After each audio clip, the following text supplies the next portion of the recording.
एक जंगल में टुनटुनी चिड़िया अपने पति राजू कबूतर के साथ रहती थी। टुनटुनी और राजू अपने खेत में अंगूर की खेती किया करते थे। वह दोनों बहुत मेहनती थे। वह अपने खेत में बहुत मेहनत किया करते थे। उनके अंगूर की खेती बहुत अच्छी हुआ करती थी और उनके अंगूर बहुत मीठे मीठे होते थे।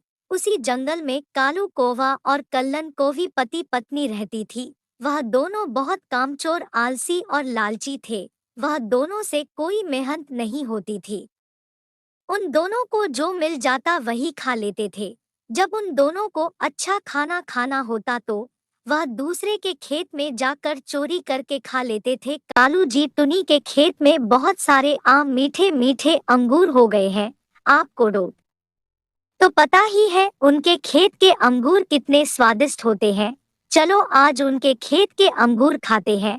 हाँ हाँ कल्लन जी, मैं भी यही सोच रहा था। अच्छा चलो खेत में जाके अंगूर खाते हैं। और रोज रोज यह दाने कहा के मैं तो पक गया हूँ। यह कहकर वह दोनों खेत की और अंगूर खाने चले जाते हैं। वह दोनों दूर से देखते हैं कि टुनटुनी खेत की रखवाली कर रही है। राजू कबूतर बाजार में अंगूर बेचने गया हुआ था और टुनटुनी खेत की रखवाली कर रही थी। अरे कल्लू जी, वह देखो टुनटुनी तो अभी तक खेत में ही है। अब हम अंगूर कैसे खाएंगे? मुझे तो अंगूर देख के मुंह में पानी आ रहा है जी। हाँ हाँ कल्लन मेरी पत्नी जी, मैं देख रहा हूँ टुनटुनी अभी तक खेत में ही है। ऐसा करते हैं, हम लोग अभी चलते हैं, रात को आएंगे।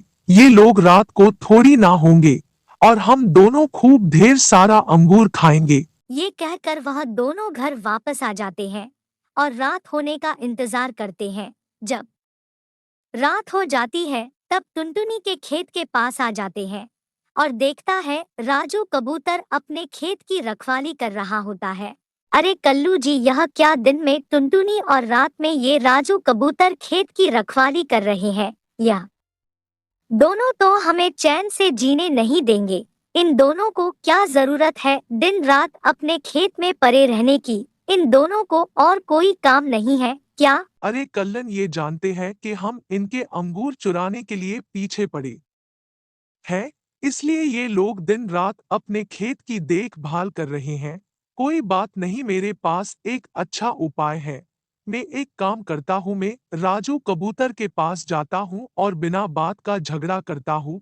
जब मैं उसको उलझाए रखूंगा तब तक तुम इधर अंगूर तोड़कर टोकरी में भर लेना और तुम घर चले जाना।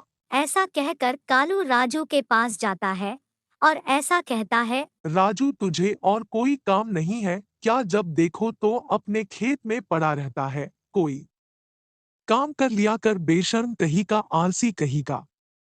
क्या कह रहा है कालू, तू मुझे आलसी कह रहा है? खुद को देख, तू कितना आलसी है। ये सारी मेहनत मैं खुद करता हूँ, तू हमारी खेत में आके मेहनत नहीं कर देता है। समझ में आया तुझे? चल भाग यहाँ से, दोबारा मेरे खेत में आस पास दिखाई मत देना। अरे राजू, तुझे तो मेरी बात बहुत बुरी लग गई। मैं वैसे सही कह रहा हूँ, तू बहुत कामचोर है, इसलिए कह रहा हूँ। तू अपनी शकल तो देख, कैसा दिखता है, तू कितना बदसूरत है। अरे ओ काले कालोटे, भागता है या नहीं यहाँ से? खुद को देख, खुद काला कालोटा है और मुझे बदसूरत कह रहा है। मैं तो तुझसे सुंदर दिखता हूँ। इस तरह कालू कौवा और राजू कबूतर झगड़े में व्यस्त रहता है और इधर कल्लन अंगूर तोड़कर घर निकल जाती है।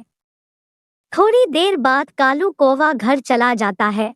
वह दोनों बहुत खुश थे। उन्हें लग रहा था राजू कबूतर को बेवकूफ बनाया। अगले दिन टुनटुनी अपने पति के पास खेत में आती है तो वह देखती है उसका पति बहुत थका हुआ होता है और कहती है, क्या बात है जी, रात भर आप सोए नहीं क्या? इतने थका हुआ क्यों दिख रहे हैं? क्या बताऊं टुनटुनी, रात को काला कौवा आया था और मुझसे झगड़ा कर रहा था। वो मुझसे झगड़ा करने लगा था कि मैं उस पे ध्यान ना दूं, मगर उसकी पत्नी उधर अंगूर तोड़ के ले गई। क्या इन दोनों को तो अच्छा सबक सिखाना पड़ेगा। चलिए आप घर चलिए, आप आराम कीजिए, मैं अपनी सहेली से इस बारे में बात करती हूँ, वो उन दोनों का इलाज करेगी। ऐसा कहकर टुनटुनी अपने पति के साथ घर चली जाती है। कुछ देर के बाद अपने सहेली उर्मिला के पास जाती है। उर्मिला बहन, वो कालू कौवा और कल्लन कौवी दोनों ने हमें बहुत परेशान कर रखा। वह रोज हमारे खेत में चोरी करने आते हैं। कल तो उन दोनों ने तो हद कर दी। उन दोनों ने मेरे पति को परेशान कर रखा है। टुनटुनी बहन, तुम मेरी सबसे अच्छी बहन हो, तुम फिक्र ना करो, मेरे होते हुए कोई तुम्हें परेशान नहीं करेगा। तुम आराम से घर जाओ और खेत संभालो। मैं तुमसे वादा करती हूँ वो लोग तुम्हारे खेत के आसपास भी नहीं नजर आएंगे। मैं आज उनको अच्छे से सबक सिखाऊंगी।